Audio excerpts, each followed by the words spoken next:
मुंबई की चकाचौंध भरी गलियों के पीछे बसी झोपड़पट्टियों में एक लड़का रहता था। सौरभ यादव। उम्र 17 साल। सौरभ का जीवन वो था जिसे आमतौर पर लोग निराशाजनक कहकर टाल देते हैं। उसके पिता दर्जी थे, दिन भर छोटी दुकान पर झुके रहते, और मां 4 घरों में झाड़ू पोंछा करती थी। एक छोटी बहन और एक बीमार दादी। पूरे परिवार की जिम्मेदारी एक ही कमजोर छत के नीचे सिमटी हुई थी। स्कूल में सौरभ को कोई खास नहीं समझता था। पढ़ाई में औसत से भी नीचे, खेलों में 0 और आत्मविश्वास तो दूर दूर तक नहीं। जब क्लास में उसका नाम लिया जाता, बच्चे हंसते थे और टीचर मायूस हो जाते थे। एक बार स्कूल के रिपोर्ट कार्ड पर उसकी क्लास टीचर ने लिखा, उम्मीदें ना रखें, यह लड़का कुछ नहीं कर सकता। समाज में अक्सर सफलता की परिभाषा नंबरों से तय होती है। सौरभ जब 10वीं कक्षा में 2 बार फेल हुआ तो रिश्तेदारों ने साफ कह दिया, अब इसे पढ़ाई में टाइम वेस्ट मत कराओ, कोई मैकेनिक का काम सिखाओ, वही ठीक रहेगा। मां बाप का भी मन टूटने लगा था, पर मां एक बात हमेशा कहती थी, बेटा तुझे ऊपर वाला किसी वजह से भेजा है, तू अलग है, बस खुद पे यकीन कर। सौरभ को यह बात सीधी दिल में लगी। पढ़ाई में फेल होने के बाद सौरभ ने स्कूल जाना बंद कर दिया, लेकिन उसे खाली बैठना भी पसंद नहीं था। एक दिन उसके एक दोस्त ने उसे एक पुराना स्मार्टफोन दिया, जिसके स्क्रीन में दरार थी, लेकिन इंटरनेट चलता था।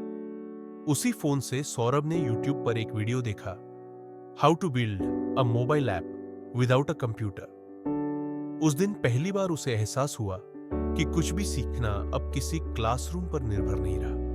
वो रोजाना यूट्यूब से coding, basic English, communication skills और डिजाइनिंग सीखता।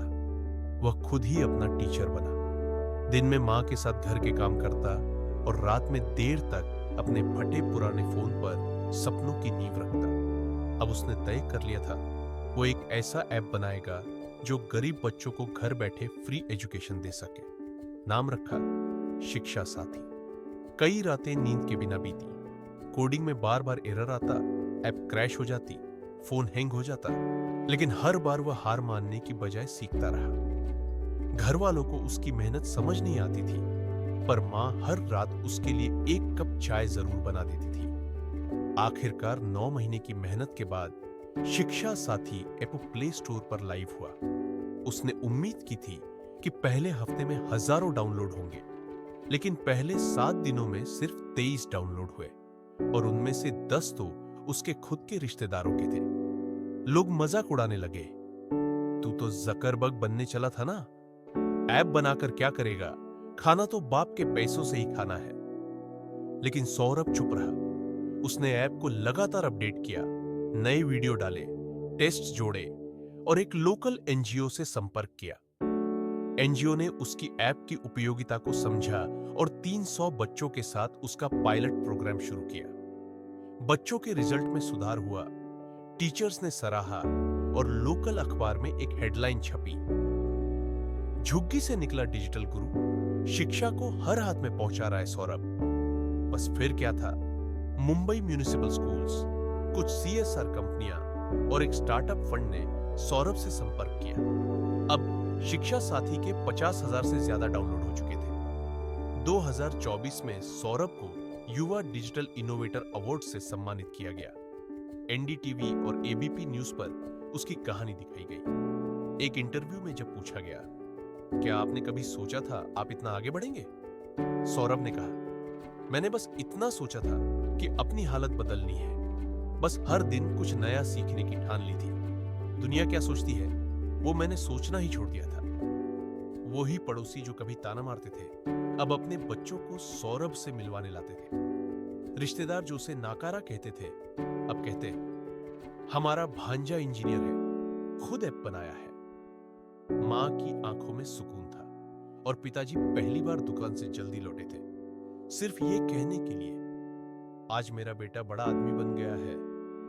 सौरभ ने अब एक नॉन प्रॉफिट संस्था शुरू की है, उड़ान फाउंडेशन, जिसका उद्देश्य है झुग्गियों में रहने वाले 1 लाख बच्चों को डिजिटल शिक्षा देना, छोटे स्कूलों में स्मार्ट क्लासेस लाना, युवाओं को स्किल ट्रेनिंग और कैरियर काउंसलिंग देना।